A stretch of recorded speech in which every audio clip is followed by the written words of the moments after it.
Bonjour à toutes et à tous. Merci d'être présents ce jour pour ce webinaire qui va parler un petit peu des bonnes pratiques pour enfin s'y retrouver dans les documents RH.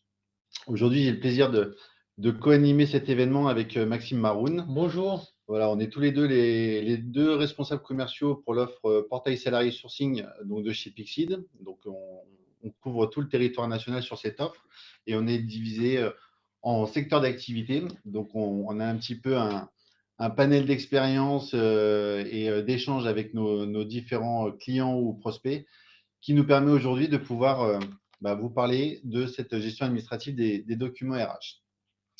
Donc, pour ceux qui ne connaissent pas Pixid, on est un acteur du recrutement depuis plus de 18 ans et on est pilier sur la gestion de l'intérim. À travers notre plateforme, c'est plus de 162 millions de documents qui sont dématérialisés au travers de 193 000 établissements référencés. Donc aujourd'hui, on est vraiment très heureux de pouvoir vous parler de ce sujet et vous expliquer un petit peu les bonnes pratiques qu'on a pu observer chez nos clients ainsi que à travers la plateforme, de quelle manière on va pouvoir faciliter et surtout alléger la charge administrative pour la gestion des documents salariés. Maxime, je te laisse Très bien. présenter un petit peu le contexte général. Oui, tout à fait. Alors, ce webinaire en fait prend son origine dans une étude en fait qu'on a menée auprès d'un panel effectivement de RH et de cette étude en fait est ressorti que les gestionnaires RH, les responsables de recrutement estiment à 70% qu'ils passent trop de temps sur les tâches administratives et effectivement, ils ont du mal effectivement parfois à s'y retrouver, hein. C'est le titre du webinaire dans les documents et dans la façon de procéder. Donc en fait, à travers ce webinaire, nous allons vous apporter en fait un point précis sur les documents obligatoires et les documents utiles à chaque étape de la vie du salarié. Donc en fait, il y a 4 grosses étapes, hein. Donc il y a évidemment la phase de recrutement, la phase d'embauche ou encore appelée onboarding, le quotidien du salarié, et puis parce que ça arrive malheureusement le départ du salarié. Voilà, donc on va commencer par la première étape, c'est l'étape de recrutement. Alors très simplement, effectivement, la vie du futur salarié commence en fait dès sa candidature. L'entreprise en fait doit communiquer avec les candidats, mettre à disposition un portail et collecter les bonnes informations en phase de recrutement. Cela en fait permet en fait d'anticiper l'arrivée du futur profil choisi pour le poste et ainsi fluidifier les étapes suivantes. Les services RH veulent gagner du temps effectivement à chaque phase du processus tout en respectant les contraintes légales. Alors, en phase de recrutement, évidemment, les documents qui sont requis sont, on va dire, le plus souvent de nature évaluative. Donc, ça va être effectivement le CV, les diplômes, les attestations de formation, les certifications, les permis, les habilitations, etc.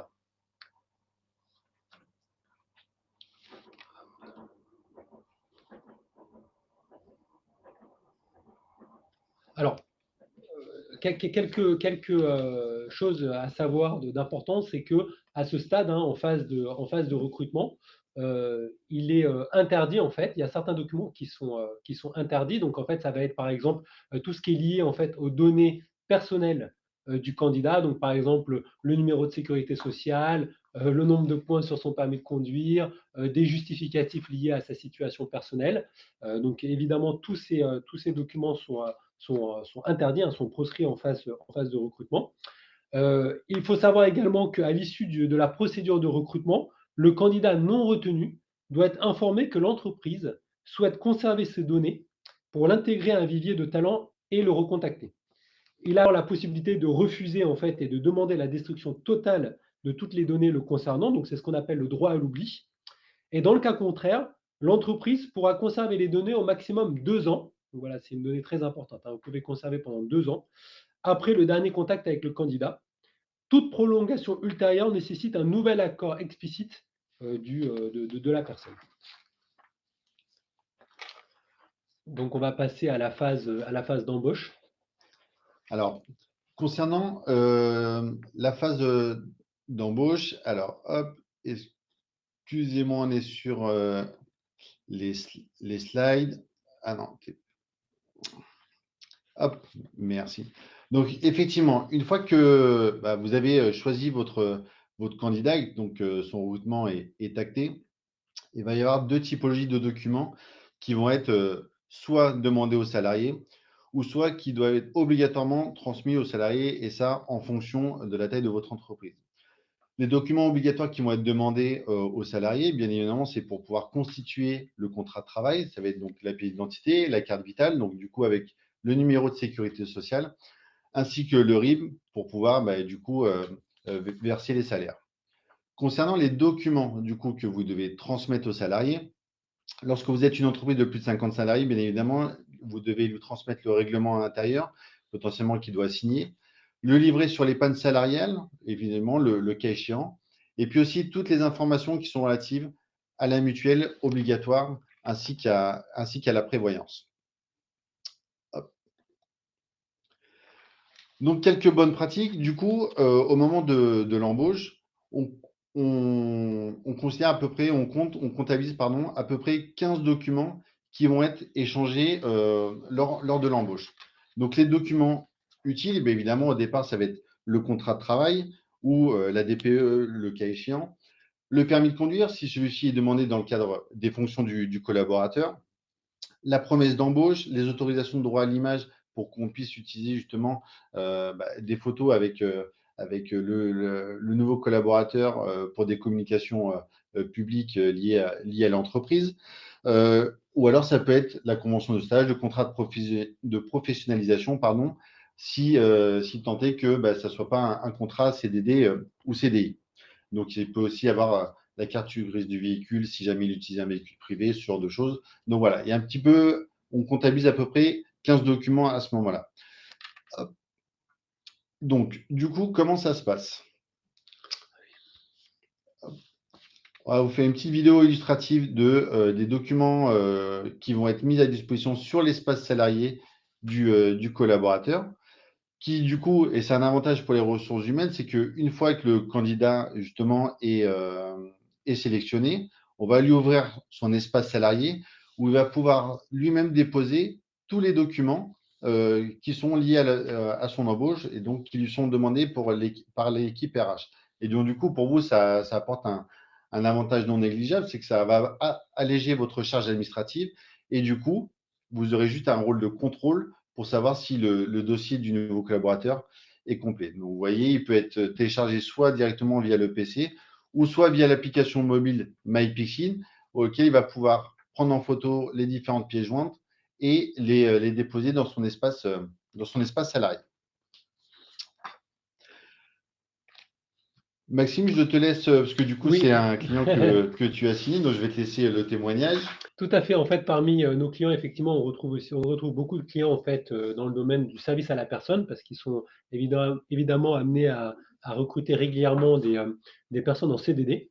Donc, ce qui implique effectivement de signer une volumétrie de contrat importante tout au long de l'année. Et c'était le cas effectivement d'une société qui s'appelle les Petits Caribous. Et donc, la directrice de cette société, Madame Canonge, voilà, nous a fait le plaisir en fait de témoigner et effectivement expliquer que pour eux, la gestion des contrats, c'était quelque chose effectivement d'assez lourd et qu'ils avaient besoin voilà, d'un outil comme Pixid pour leur permettre voilà, de faciliter et de fluidifier la gestion de ces contrats-là. Et voilà, elle le dit hein, clairement, grâce en fait à une plateforme comme Pixid, ils ont pu gagner en fait au moins 2 jours par mois que dans voilà, la rédaction et la signature des contrats parce qu'ils utilisent notre technologie de signature électronique des contrats, ce qui leur permet voilà, très rapidement de pouvoir faire signer les contrats et d'embaucher leurs salariés. Alors, c'est un autre avantage, si je peux me permettre de compléter, c'est que le fait de dématérialiser les contrats de travail avec la signature électronique, ça va permettre de respecter les réglementations, qui est de pouvoir signer le contrat de travail sous 48 heures. Et si jamais on voit que le contrat n'est pas signé par le nouveau collaborateur, on peut mettre en place des relances automatiques qui vont permettre d'alerter sur le fait qu'il y a le contrat de travail qui est assigné dans les plus brefs délais. Et du coup, dès l'embauche ou la prise de fonction, même le lendemain matin, au moins vous êtes à jour administrativement. Donc ça, c'est un avantage qui est non négligeable. Alors, le quotidien du salarié. Donc là, on passe dans la deuxième étape. Hein. Donc voilà, une fois que le salarié a été embauché, qu'il a rempli toutes les formalités de son onboarding, là, on va passer effectivement à son quotidien. Donc son quotidien, il tourne autour de 3 items. Hein. Évidemment, il y a la santé au travail, la rémunération à l'heure de la dématérialisation et puis l'évolution de carrière. Donc, première chose, effectivement, c'est la santé au travail. C'est la santé du nouvel arrivant et sa capacité en fait à réaliser sa mission qui est vérifiée. Une visite d'information et de prévention remplace désormais la visite médicale d'embauche. Elle doit être réalisée dans les 3 mois après le début du contrat, de travail. Elle est ensuite renouvelée dans un délai de 5 ans. Aucune information évidemment sur la santé du salarié ne peut être communiquée à l'employeur et le médecin du travail se contente de délivrer une attestation de suivi au salarié et à l'employeur. Concernant la rémunération, aujourd'hui, enfin depuis janvier 2017 et la mise en place de la loi El Khomri, les entreprises ont la possibilité de dématérialiser les contrats de travail en mettant à disposition un coffre-fort électronique pour le compte de leurs salariés. Donc, côté employeur et donc entreprise, ça représente un avantage considérable. Pourquoi? Tout d'abord parce que ça va alléger, encore une fois, je le répète, mais la charge administrative des opérationnels, ça c'est la première chose.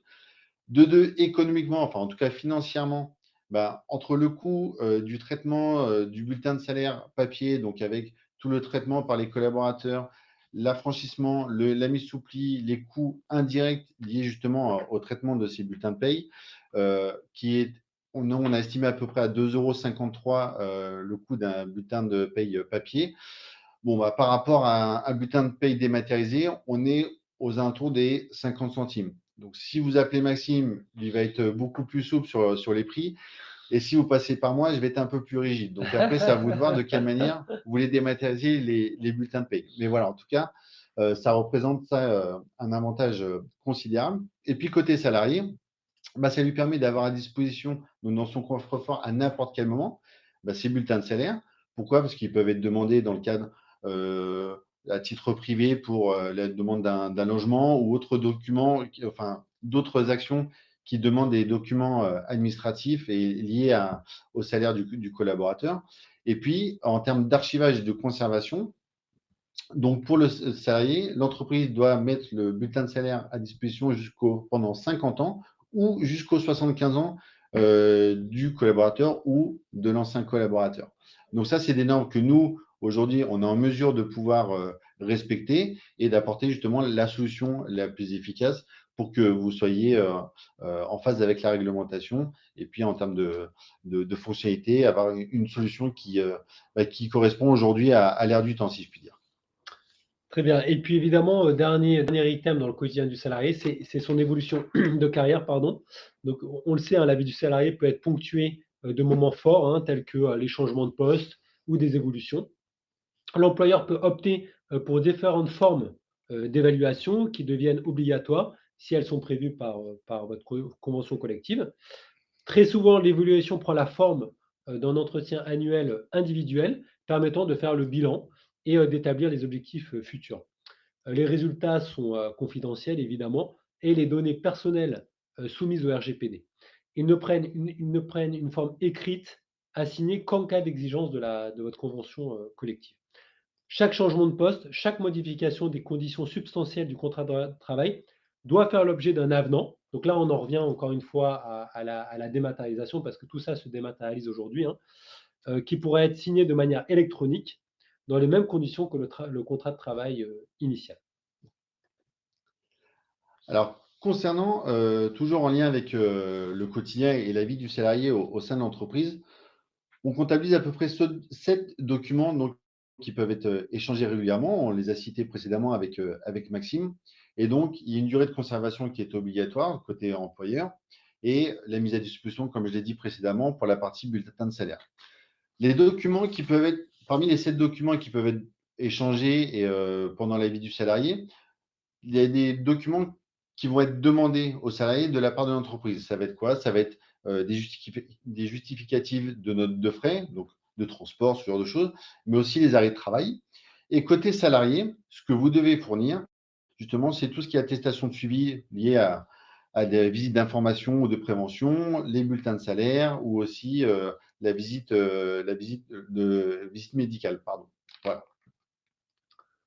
Alors, on va, en complément en fait du témoignage donc, de Madame Canon, j'ai des petits caribous. Voilà, c'était simplement effectivement parce qu'il y a beaucoup effectivement de sociétés aujourd'hui, voilà, qui craignent aussi un peu la réaction des salariés, des candidats. Faut le savoir, hein, les petits caribous fonctionnaient entre guillemets un peu à l'ancienne et pourtant 99% des salariés ont très bien accueilli ce nouveau process, hein, c'est elle qui le dit. Voilà, chaque salarié a son coffre-fort, ce qui lui permet voilà, très rapidement d'aller retrouver par exemple son bulletin de salaire, son contrat, des documents qui sont déposés par l'employeur et évidemment voilà, de ne pas forcément avoir de paperasse à conserver chez soi. Voilà, tout ça effectivement allège les process, que ce soit côté employeur ou côté salarié. D'ailleurs, on va vous montrer. Alors, pardon, excuse-moi, Jonathan, il y a aussi le. Du coup, on a voulu aussi varier un petit peu les témoignages et on a donc Monsieur Prigent, donc le responsable paye du groupe Telegram, qui emploie des pigistes pour pouvoir justement rédiger des articles au sein du journal et a décidé d'utiliser la solution Pixid pour la gestion de ses contrats et notamment l'utilisation de la signature électronique. Effectivement, les contrats de travail sont donc de courte durée et étaient très volumiques. Et du coup, ils souhaitaient une solution qui allait pouvoir, encore une fois, leur faciliter la vie, mais également aussi améliorer et moderniser leur image de marque, donc la marque employeur, grâce à des solutions innovantes et, j'ai envie de dire, modernes. Et du coup, en termes de gestion administrative, donc c'est aussi pour compléter ce que disait Maxime précédemment, le gain de temps a été considérable pour eux parce qu'ils ont estimé que c'était 6 jours de travail par mois qui étaient justement économisés grâce à la mise en place de cette solution. Donc, on voit qu'il y a un réel intérêt et un vrai besoin de pouvoir digitaliser et dématérialiser les process RH pour pouvoir améliorer le quotidien des collaborateurs. Donc, du coup, on vous remet une petite vidéo explicative sur la dématérialisation du coup du contrat. Alors là, pour le coup, c'est le bulletin de salaire. C'est très simple, il y a plusieurs moyens de pouvoir télécharger les bulletins de salaire, donc les mettre à disposition des collaborateurs. On peut le faire soit au niveau du groupe, mais aussi par agence, par service, par département.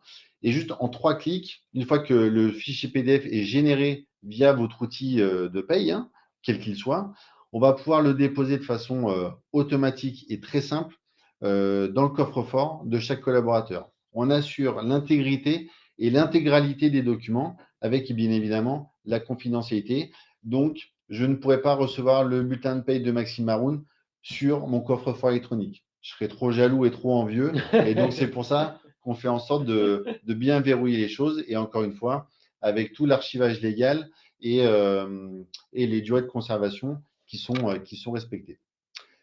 Du coup, Maxime, pour la dernière étape, qui n'est pas forcément des plus plaisantes, c'est le départ du salarié. Est-ce que tu peux nous en dire un petit peu plus? Oui. Alors. Non, je plaisante, c'est une blague, parce qu'en fait, c'est à moi de le faire. Donc, voilà. Au niveau du départ du salarié, donc il y a 3 documents qui sont importants à fournir en cas de départ. Tout d'abord, c'est le solde de tout compte qui va répertorier donc toutes les sommes qui sont dues au moment de la rupture du contrat de travail avec le collaborateur, quelle qu'en soit la cause, hein, qu'elle soit un motif de faute ou autre. On se doit de transmettre ce document au collaborateur qui s'en va, avec le dernier salaire, toutes les primes inhérentes à la fonction qu'il occupait, les indemnités de départ, les indemnités, notamment la clause de non-concurrence. Il est établi en 2 exemplaires, dont l'un est remis du coup au salarié. Qu'il le signe ou non, ce n'est pas un problème. Enfin, voilà, il doit être remis de toutes les manières. Le deuxième document, c'est le certificat de travail qui est donné au dernier jour au sein de l'effectif du collaborateur. Il comporte pour le coup toutes les informations et avec tout l'historique de la vie du collaborateur au sein de votre entreprise, que ce soit la date d'entrée et la date de départ du collaborateur, les différents postes qu'il a pu occuper, donc aussi avec les dates qui correspondent aux différents postes qu'il a pu occuper, le maintien gratuit de la couverture au niveau des garanties de prévoyance par rapport à la période de chômage qu'il va pouvoir avoir dans les jours ou mois qui viennent. Et puis ce document, eh bien, il est conservé jusqu'au moment de la liquidation des droits à la retraite côté salarié.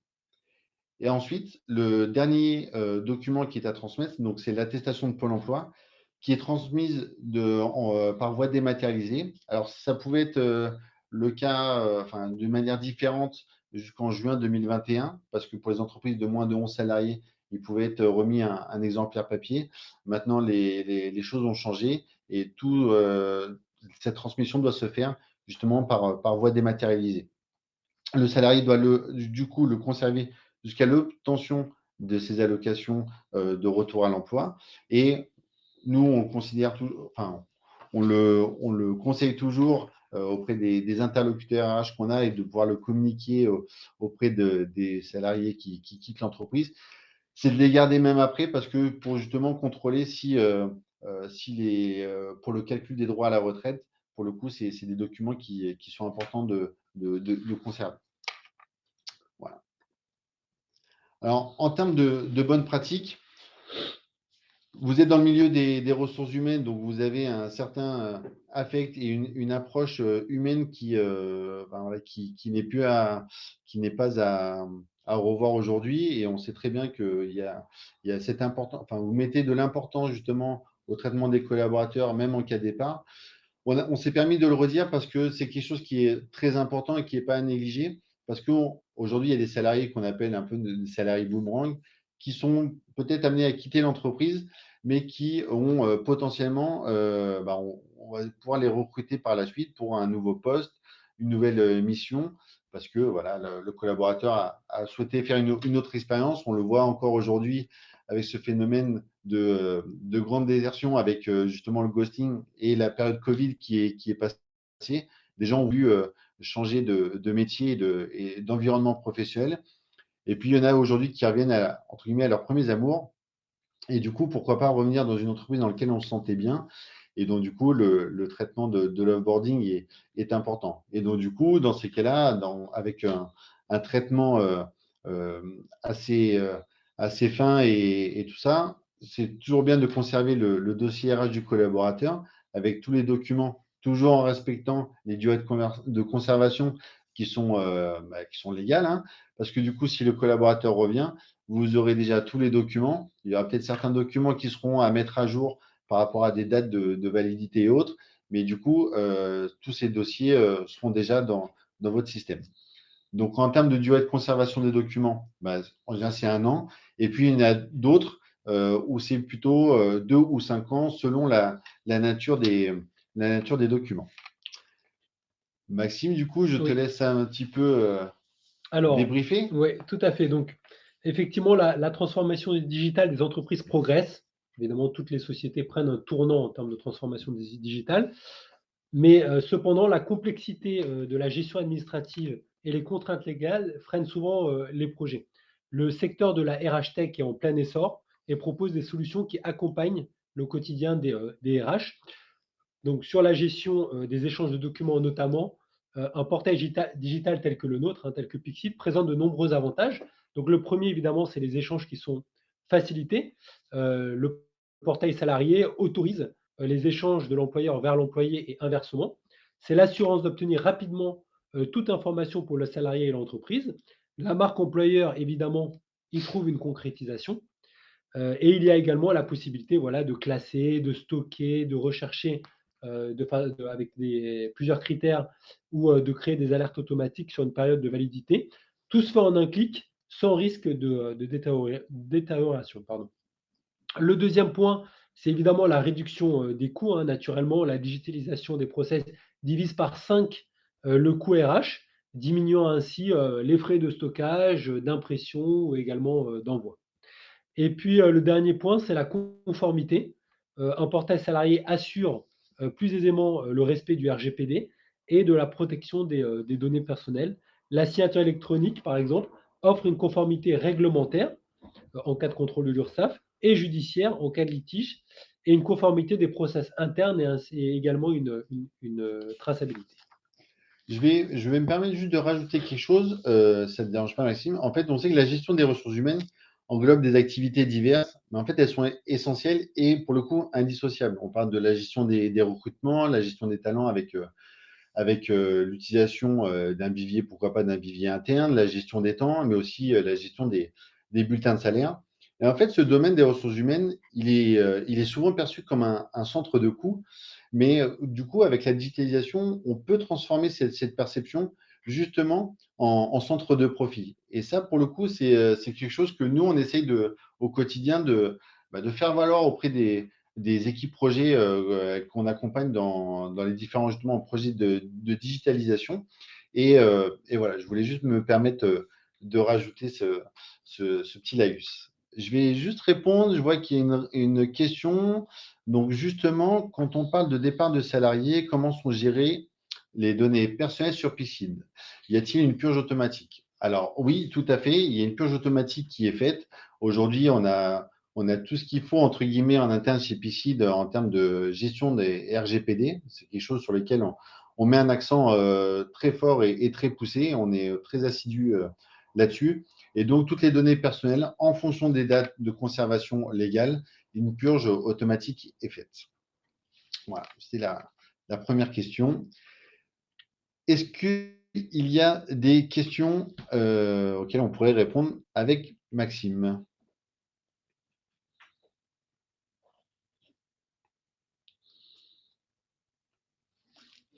Alors, les bulletins de salaire sont-ils stockés sur Pixid? Alors oui, donc en fait, on travaille avec Archineos, donc avec la Caisse des dépôts et consignations, qui archive tous les bulletins de salaire qui transitent par la plateforme Pixid.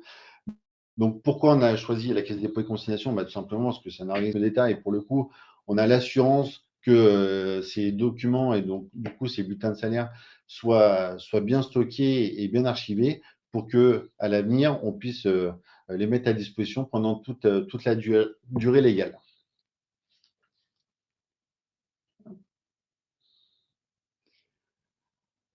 Alors, combien coûte Pixid pour les PME? Alors, pour le coup, ce n'est pas une question de taille d'entreprise, dans le sens où, pour nous, un client, quel qu'il soit, il sera traité pour le coup de la même façon. Vous allez dire, c'est un discours de commercial. Bon, c'est vrai, c'est notre métier.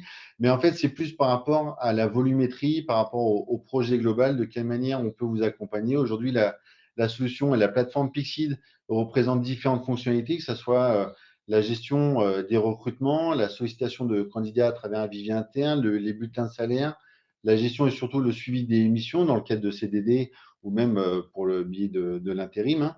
Donc, c'est très aléatoire, mais avec plaisir pour en discuter de façon plus précise ensemble après le webinaire si vous le souhaitez. Et là, avec Maxime, on pourra vous donner des prix, des tarifs beaucoup plus concrets que le discours que je viens de tenir. Donc, si jamais il n'y a pas d'autres questions, on vous invite à télécharger. Vous avez un petit lien qui s'affiche en haut pour télécharger le livre blanc qui récapitule un petit peu tout ce qu'on s'est dit et qui donne un peu plus d'informations sur les durées légales d'archivage, de conservation et d'autres choses. C'est un livre blanc qui est déjà à disposition depuis un certain temps et qui a été téléchargé bien nombre de fois par des clients déjà à nous ou des prospects. Et c'est aussi la raison pour laquelle on a voulu se faire ce webinaire, parce qu'on a vraiment senti un intérêt de la part des gens qui avaient téléchargé ce livre blanc. Alors, je reviens juste peut-être une dernière petite question. Vous parliez de mise à disposition des contrats dans les 48 heures prévues par la loi. Oui, tout à fait, c'est bien ça. En fait, l'entreprise est dans l'obligation de mettre à disposition et surtout de contractualiser avec son nouveau collaborateur dans un délai de 48 heures. Donc, à travers la solution PICID, c'est de cette manière-là qu'on aide les entreprises à pouvoir respecter ces durées légales. Voilà. On parle de contrat CDD, de contrat de CDD, de bulletin de salaire. Y a-t-il un lien avec Pixid sur l'intérim? Alors, oui, c'est tout à fait possible. Aujourd'hui, le groupe Pixid a vraiment mis en place une stratégie de TTA, donc de Total Talent Acquisition, qui permet justement aux clients de pouvoir à la fois gérer l'intérim avec tout ce qui est sollicitation auprès de leurs entreprises de travail temporaire et pouvoir ensuite faire toute la partie contrainte de mise à disposition, d'embauche et surtout pas d'embauche parce qu'on est sur l'intérim, mais de pouvoir avoir un intérimaire disponible dans les plus brefs délais chez le client, mais aussi avoir aussi son vivier de CDD ou de CDI ou de stagiaires qu'on va pouvoir solliciter. Et le but, c'est d'avoir une solution globale qui va pouvoir gérer l'intégralité de votre flexibilité au sein de la même plateforme, tout en respectant aussi la structure organisationnelle de votre entreprise avec des circuits de validation, que vous soyez manager, RH, dirigeant ou autre. Aujourd'hui, la plateforme est en capacité de pouvoir respecter tout ça et de vous permettre de gérer l'intégrité de votre flexibilité en termes de ressources.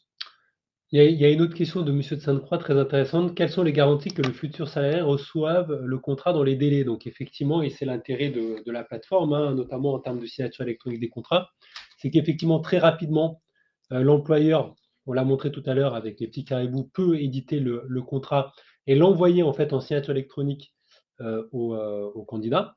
Donc en fait, la signature se fait vraiment en quelques secondes, juste en cliquant sur un bouton, versus le travail manuel qui consiste à imprimer le contrat, le mettre sous pli, l'envoyer.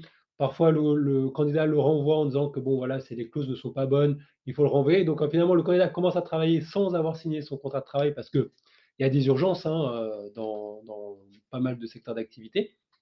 Et donc, en fait, voilà, la plateforme, elle permet très rapidement, s'il faut, de modifier le contrat, de le renvoyer en signature et très rapidement, en quelques minutes, voilà, de faire passer le contrat et donc d'être dans les clous légalement pour faire démarrer le salarié. Donc, on tient à vous remercier parce que pour le coup, c'était la première animation pour nous d'un webinar. Donc, on a été très heureux de pouvoir le faire avec vous aujourd'hui. Vous étiez assez nombreux, donc du coup, c'était un sacré challenge pour nous. J'espère qu'on a pu vous apporter justement les informations nécessaires. N'hésitez pas à venir vers nous. Donc, il y a nos adresses mail qui s'affichent sous vos yeux. On se fera un plaisir de pouvoir y répondre et de vous apporter du coup les informations souhaitées et pourquoi pas, et avec grand plaisir, vous accompagner sur vos futurs projets. Maxime, je te laisse du coup le mot de la fin. Oui, bah écoutez, merci encore. Voilà, comme le disait Jonathan, on est disponible hein, si vous souhaitez continuer les échanges, avoir plus d'informations, plus de renseignements sur notre plateforme ou plus globalement sur le marché également. Voilà, donc on a été très contents tous les deux de pouvoir vous présenter ce webinaire et j'espère que le plaisir a été partagé. Merci à tous, passez une excellente journée, à très bientôt. Merci, au revoir.